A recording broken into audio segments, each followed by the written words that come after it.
Welcome to the Art of Succession podcast with Barrett Young. Join us as we explore the strategies, stories, and insights that shape the journey of leadership transitions and business success. No matter where you find yourself along the journey, this is the podcast where you'll find the tools to make it happen. Any organization is a house of cards. It only takes one incident, one unexpected moment, even if everybody has all of the integrity in the world and they've acted in great strategic ways, just one incident can really reverse everything that's been accumulated. We need to make sure that the criteria for success represents their points of view.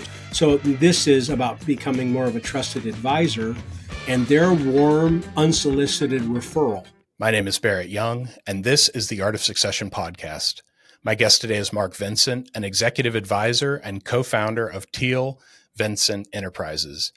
In 2000, Mark founded Design Group International, an early leader in process consulting, and eventually brought on a replacement CEO and stepped away from that company in 2023 to start his next phase. Mark, welcome to the Art of Succession. Well, thank you for the invitation. I've been looking forward to this, Barrett. Yeah, so let's lead off with that question. What is it that interests you most about being on the Art of Succession? What do you want our listeners to take away from this episode? I was impressed when I got a chance to listen to a couple of episodes, how you draw out your guests and have a substantive and thoughtful conversation rather than just a promotion of somebody who wants to speak or be a coach. So getting at issues and talking about things that helps an audience have takeaways and be able to apply something right away or reorient their thinking a bit and get into a good substantive conversation themselves appeals to me. That's who I want to be talking with, and that's the results I want from being a podcast guest. Well, thank you so much. I appreciate that.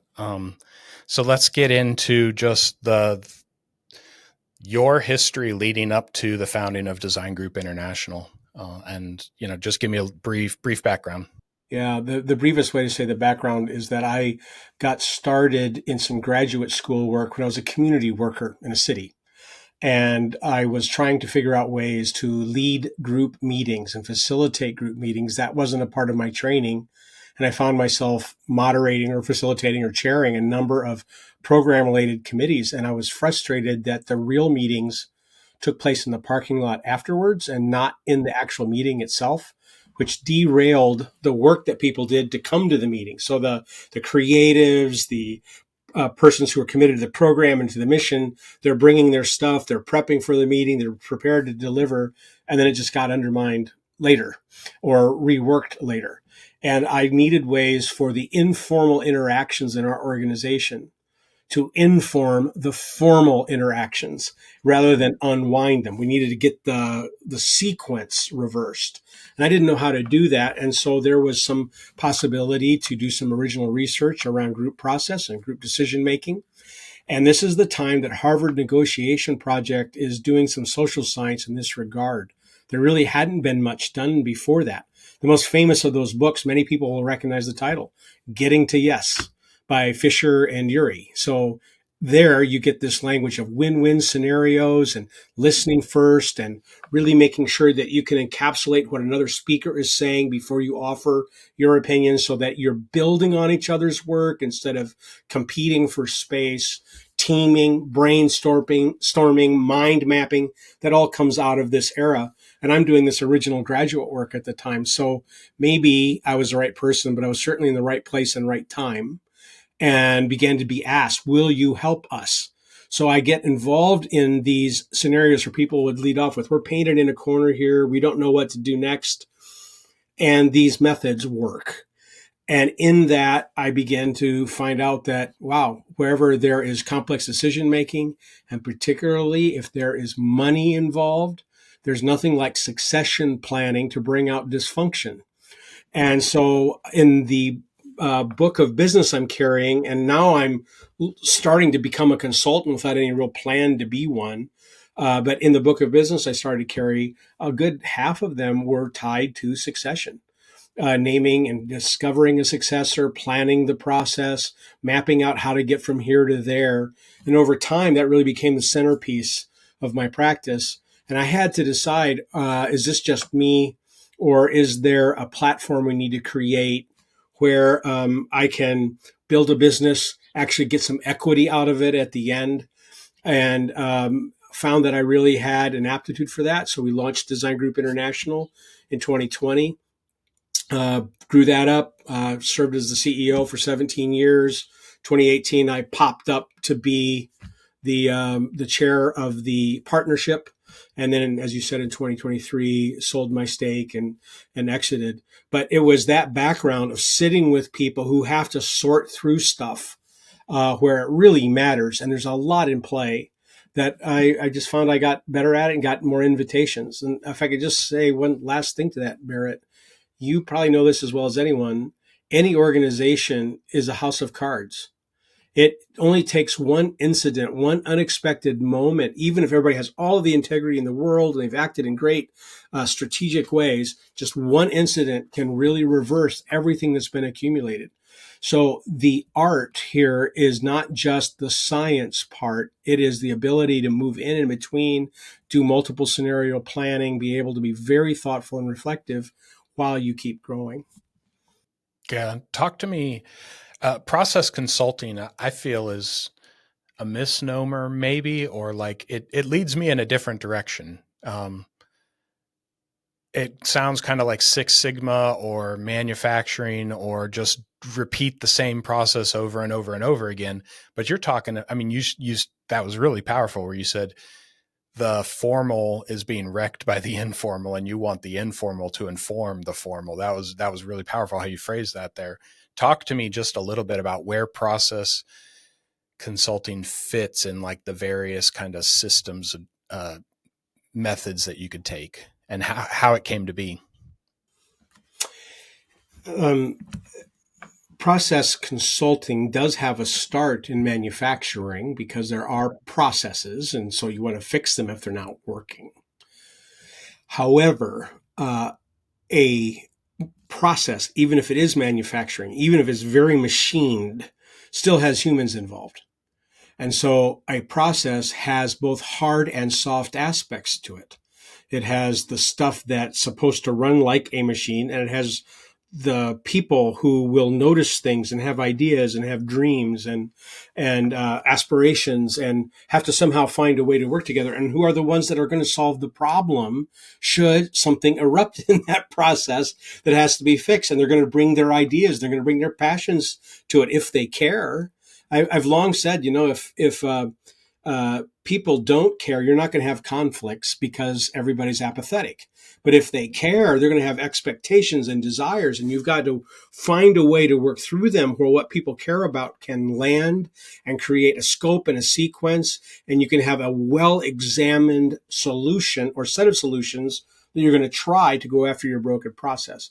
So you need to have the people aspect included as well as the machined or structured aspects as well. And the bringing of those together has roots in, we were chatting a little bit about Peter Bloch's writings. His work is very seminal to this.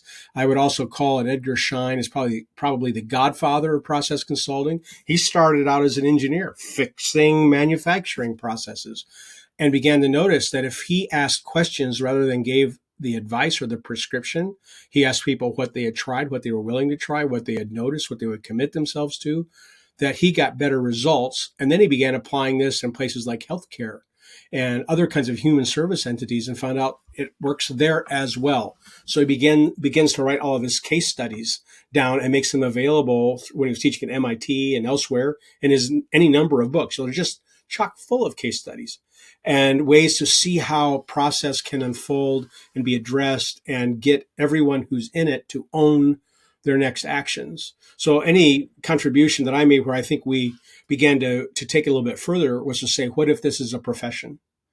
What if this is the modality a person chooses, not a tool in their toolbox, but is actually their identity that they bring? I'm here to examine alongside you. I'm here to ask the questions. Any experience I bring is just the ability to frame questions because I've helped to do this a number of times.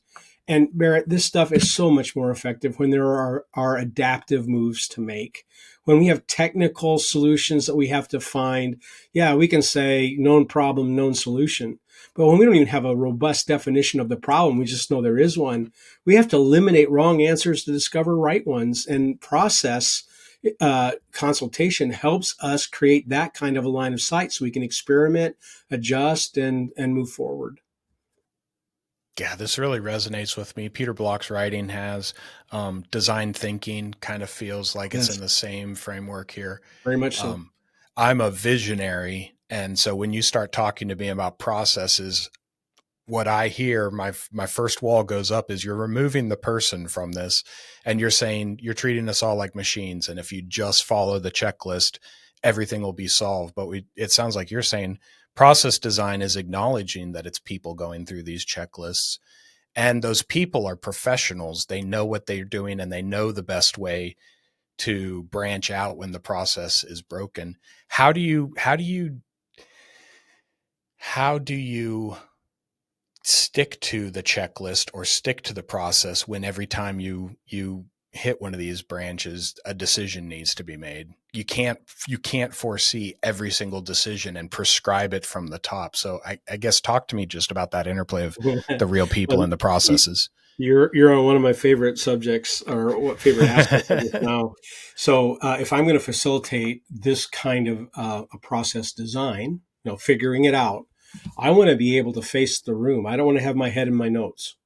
I don't want to be looking down at data and all that. The data is in the room with me. They have data there. So what I bring is a framework that's very simple. It goes right back to your high school composition class when you had to write a narrative, like you were a news reporter. We would say who, what, when, where, why, and how. One slight change, I would say why, who, what, when, where, and how. Why does this matter? Because if it doesn't matter, why are we spending any time? Why are we wasting time and money? But why does this matter? There's something, an opportunity to seize, a problem to solve, some mixture, something that's got us off of mission. Let's describe what that is. And are we all in agreement that this is why? Because if we're not, then we probably have two issues to address. And let's identify them, and then which one comes first in the sequence. But why? Why do we even care? All right, so if we care and we're going to do something about it, who's going to play what role? Who's the decision maker? Oh, the decision maker's not in the room? Well, we're already stuck then. Oh, there is a decision maker. Well, who's the financial decision maker? Are they in the room? Are they in the conversation? Who's going to play? Who's going to follow through on the work? Who's the supervisor? Who has to manage communication? Who's the funder? Who needs to be checked with, consulted? Because if they raise an eyebrow, everybody's going to get upset and the whole thing's going to stall. So that's that informal leadership again. We need to make sure that the criteria for success represents their points of view. So why does it matter? Who's playing what role? What is that criteria of success? And have we heard from everyone involved? Do we know what will keep them at the table and committed? Without that, things fall apart, and we'll have to do forensic work. And in order to solve something that got stuck, it's going to be an answer to one of those questions. Do we have the same reason and motivation? Did people know their roles? And did they see what they brought to it reflected up there in some way so that they could say, that's why I'm involved. I'm engaged. You've got my commitment. From there, you can get more granular and get to where, which often is not geography. It's often a domain. But where and when. Oh, maybe there's not a deadline. Well, let's set one. Let's establish a goal. We can always adjust it. And then how? The steps from here to there. It's often reverse engineered from the intended deadline. But when you have robust answers to why, who, what, when, where, how, you have an artifact that you can use as a referent. You can keep it updated. You can follow it. And I started this by saying, I want to keep my head up. Well, I can remember why, who, what, when, where, how. I can hear where the comments come from. So if we're asking where, but somebody starts talking about how, because of how their brain works, we can capture their idea. We just put it in the right spot and we're projecting it on the screen or on their computers while we're working. They're seeing it emerge in front of them. We kind of take the guru out of it who disappears into a back room and scripts it for everybody and says, here's what you said. And they don't see it until 3 weeks after the meeting. We want it to be live where you can see your work emerging, and why, who, what, when, where, how helps you iterate it, create a comprehensive list, and you can see where you are in relationship to where you want to go as you answer those questions. The difficulty in it is that whoever's facilitating it has to keep the mental discipline to bring people back with gentleness, to bring them back to the conversation at hand, because our brains don't work sequentially. You don't have to And tell me that. we can't embarrass people and yell at Yeah. them and say, you doofus, we're talking about this and you're talking about that. They're trying to get there. Some people start wide and get narrow. Some get narrow and go wide, and they have to be respected. And so the facilitative role often needs to be a third party, because if you were like the visionary and you care about the outcome, your voice is needed instead of it being withheld. But if you're bringing your voice, it's hard for you to read the room and manage traffic. And if you're trying to do both, people aren't sure what hat you're wearing at any given time, and they'll stop bringing, because they know in the end you're going to decide. Even if you say we decide, oh, you're going to decide. So it's not worth it, and then it just starts to deteriorate. Yeah, that's definitely very hard when you have that level of leadership in the room too. Like you said, everybody's looking over at this person over there saying, what's the real answer? Even though they said, don't ask me, I'm out of it. They're going to be the deciding factor. It's so easy when you fall into a visionary and an integrator role within a company for everybody to look over and say, okay, what's the visionary think? And then for me to look over and say, how's the integrator going to do this, without saying I'm a visionary, but I have input on the integration also, and should be part of that conversation sometimes. This is awesome stuff. So you start this consultancy in 2000. It's relatively newish, like within the past 20 years, just from Peter Block's writings and Shine. So how do you go out and start selling this when you're relatively inexperienced in it, when it's explorative, when it's not been clearly defined, and then not only sell it yourself as a consultant, but then build a brand of consultants within Design International? Well, there are a couple of things, and I don't want to get too down in the weeds, because you end up with some small strategic decisions that become bigger results over time. They kind of change a trajectory. Yeah. But I would say that, first of all, I already had a reputation when we started the company. I'd already been doing it for about 15 years and had run some very large projects that made me pretty visible to a marketplace that I wanted to serve. Inside a corporation, or working for another consulting group, or how'd you gain your experience in this? Yeah. Well, I had a number of these, hey, will you come help us? Where I didn't even have a shingle out, but we heard you help them. Will you help us? So that's why I would say right place, right time. However, that led to running an international project with 5 supporting bodies. And it was a very visible, long-term project that let me test these methods on the largest possible scale. And they worked there as well. And a lot of this educational project had to do with what people believe about money and how they use it. And so I'm learning a lot about the economy of an organization, an ecosystem of an organization. While during that time, we helped about 400 organizations.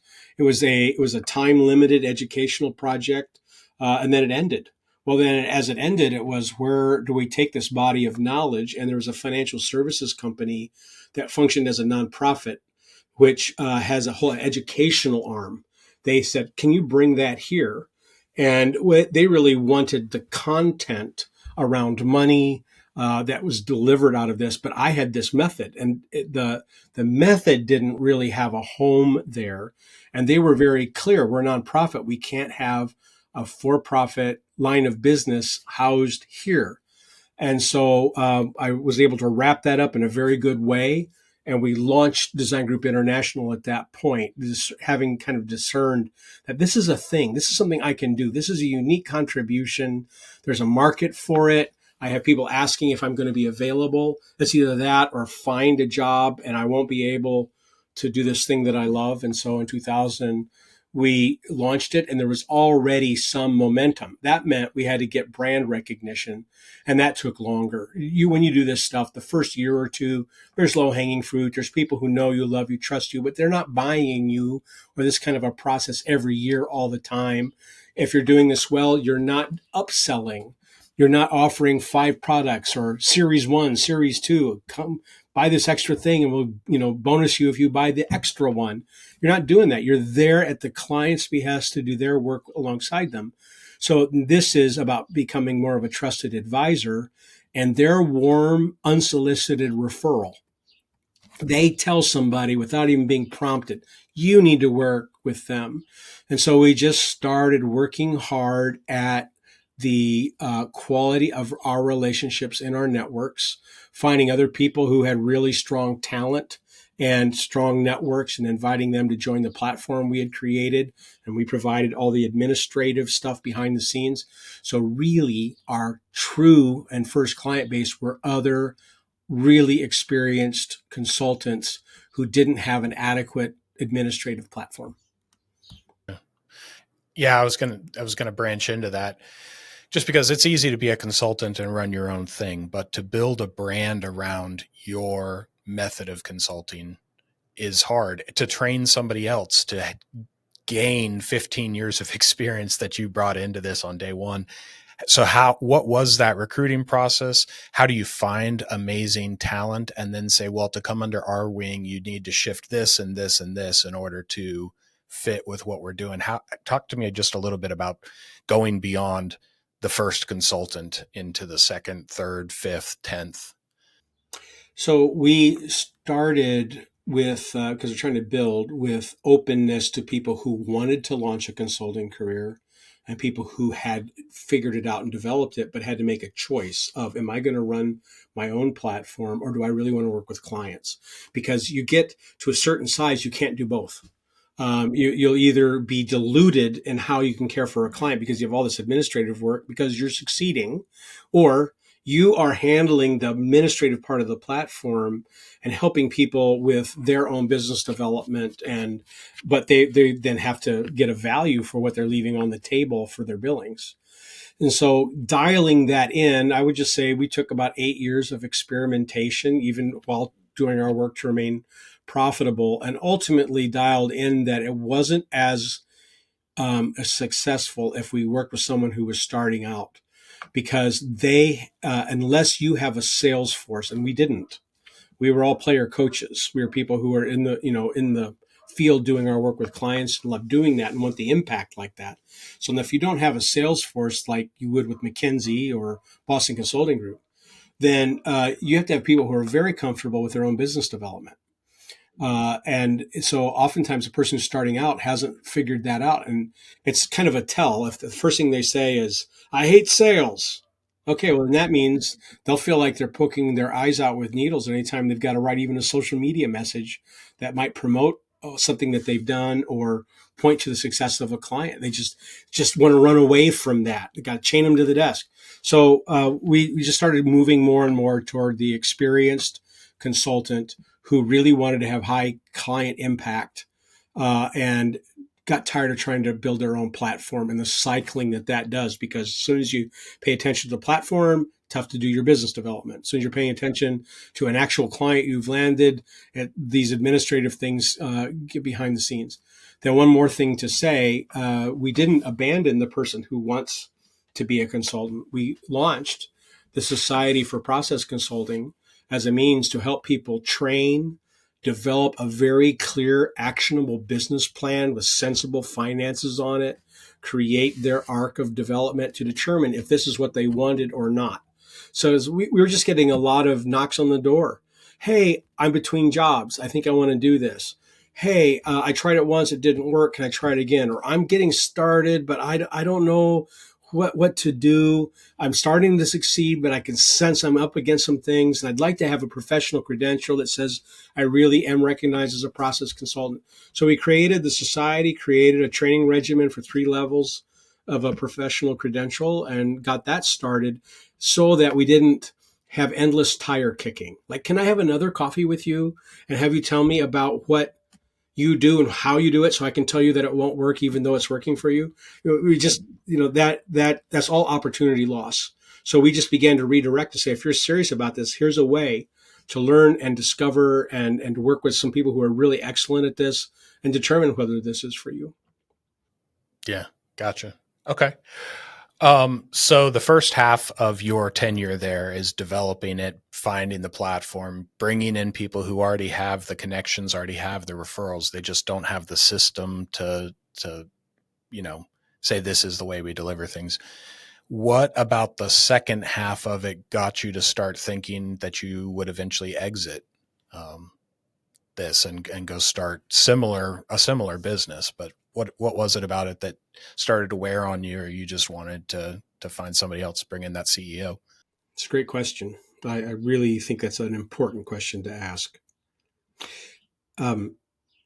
The work of a visionary, and you've self-described as one, there's a thing that you want to accomplish. So when we launched Design Group International in 2000, the vision was this is a platform that can exist. And about half our clientele were nonprofits. And in order to serve nonprofits at that rate, we weren't set up to only serve nonprofits, but to do it at that rate, the traditional model had been, well, then we have to be a nonprofit also, which means we have to charge less than it actually costs, which means we have to raise money also. Well, where do you raise the money? You raise it in a cannibalistic way from your clients who want to pay for that service. So you end up harming it, and many of them had gone out of business over time because of the effort that it takes not only to land the business and then carry it out, but to also raise money for it. It's untenable. So we said, no, we're going to charge what it costs to provide the service and see it through completely. And that means there's some clients that won't hire us because we'll be more expensive, but we're also going to be more effective because we don't have this third leg that we've got to fill by raising money and diluting our relationships with our actual clients. So in making that decision, we could grow and work with whoever was willing to pay the rates. And we also made sure we were very lean and didn't have bricks and mortar and didn't have a lot of infrastructural costs so that we actually could compete on price. So we kind of locked in that business model. And the idea was we're going to prove that this can be done to the point someone can have a whole career and retire with some equity. Well, around 2012, we could see the path where I would be able to sell, not retire in my case, but to sell and get my equity out and demonstrate that it could be done. And when I did it in 2023, we were bringing on the sixth generation of our consultancy. And we count generations by who brought somebody into the business and helped them get started. So someone that I brought into the business helped somebody who helped somebody who helped somebody who helped somebody. And now the partnership is all made up of people who are not the original partnership in the organization. That was the vision, to demonstrate it could be done so that somebody who wanted to enter a consulting career, particularly as a process consultant, could say that's a career path, not an in-between jobs assignment. And we achieved it. And I look ahead beyond that, like, okay, what's the vision for this after that? Well, it's probably not mine. I don't have another great big idea for it other than to do more of what we've done. And we've got these people who need their turn to be able to develop vision. We don't want to hold anybody back. We hadn't built this around me as the only personality. So it wasn't a great big problem. I mean, I was very influential. I was the biggest shareholder and all of that, but it wasn't centered on my personality or my presence in the way it often is when you've got a central person in an organization. So we'd solved that early, and I just began that process of exiting so that a new CEO could come in, help go through that process of creating vision that would draw everybody in and not just be, what do I want to do now? And that led to that trajectory. And then, Barrett, there's one other thing I can't ignore. My wife passed away in 2015, and she'd been a part of the business the whole time. She was our CFO. We had done some really good continuity planning and succession planning. And truthfully, we didn't have too big of a hit in her loss. We were able to keep the business going, which meant one less dimension of life to grieve. But it was something we had launched together and done together. And I had to figure some things out for me in ways that were healthy, not unhealthy, and things that didn't harm the business. And so my wind down began then. And it just became important to give other people their time. I hope that you've enjoyed part one of my discussion with Mark Vincent. We have new episodes interviewing business owners with their own succession stories twice a month. If you're interested in being a guest on the show, you can find the link for that down in the description below. In part two of our discussion, Mark is going to talk about scaling and then exiting his business at its height of its success and how he then moved into starting a similar yet different line of business with the same type of work.